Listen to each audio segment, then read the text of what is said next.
Welcome to today's Explainer, where we're going to drop you directly into the sandals of the most powerful man Rome has ever seen.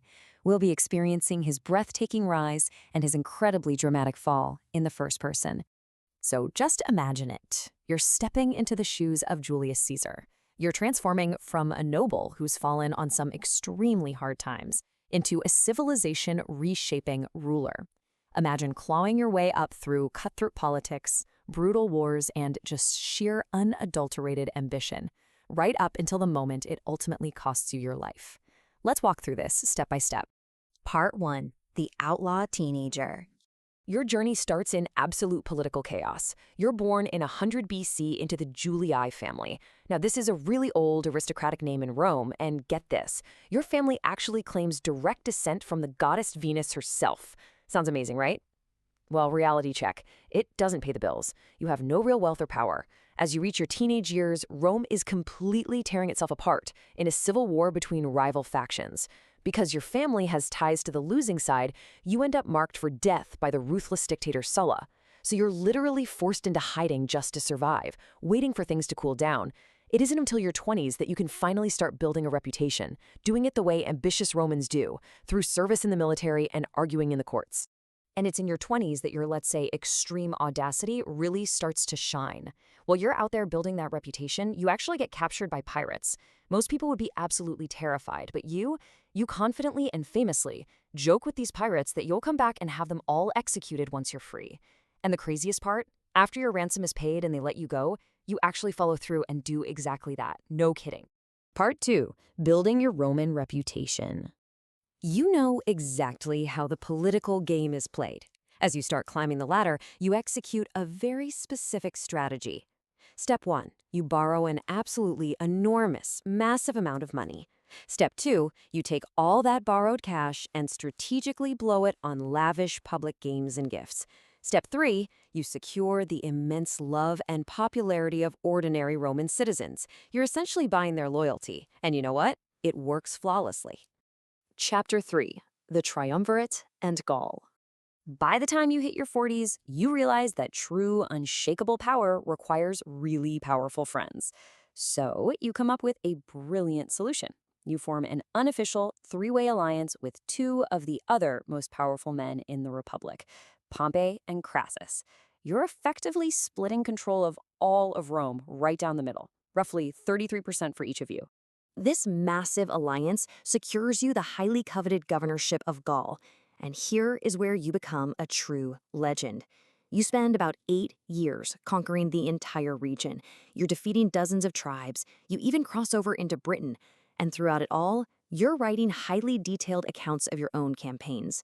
You're constantly sending these writings back to Rome because you know that keeping your name famous and on the lips of the people back home while you're away is just as vital as winning the actual battles. Part 4. Crossing the Rubicon. But there's a flip side to all that success in Gaul. Your immense popularity begins to terrify the Roman Senate, and even your old ally Pompey now sees you as a direct threat. So the Senate issues a strict order. Give up your army and return to Rome as a private citizen. Instead, in 49 BC, you make one of the most famous decisions in human history. You lead your army straight across the Rubicon River. Now, this is a boundary no general is legally allowed to cross with his troops. You step across, famously declaring that the die is cast. It's totally illegal. It's a direct declaration of civil war. Over the next few years, you're just unstoppable. You crush Pompey and all your other serious rivals across a staggering series of campaigns, spanning Italy, Greece, and North Africa. You also head over to Egypt, where you get personally involved with Queen Cleopatra, helping her successfully secure her throne. You are literally reshaping the entire Mediterranean map. Chapter 5. Dictator of Rome. By 45 BC, you return to the capital. The opposition is crushed. You're the undisputed master of the Roman world, and you're appointed dictator, eventually for life. But you don't just sit on your laurels. You push through sweeping reforms. You completely reorganize the calendar into a system that's incredibly close to the one we still use today.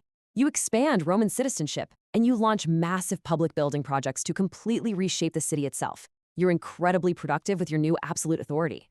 Part 6. The Ides of March. However, this level of total control breeds deep resentment.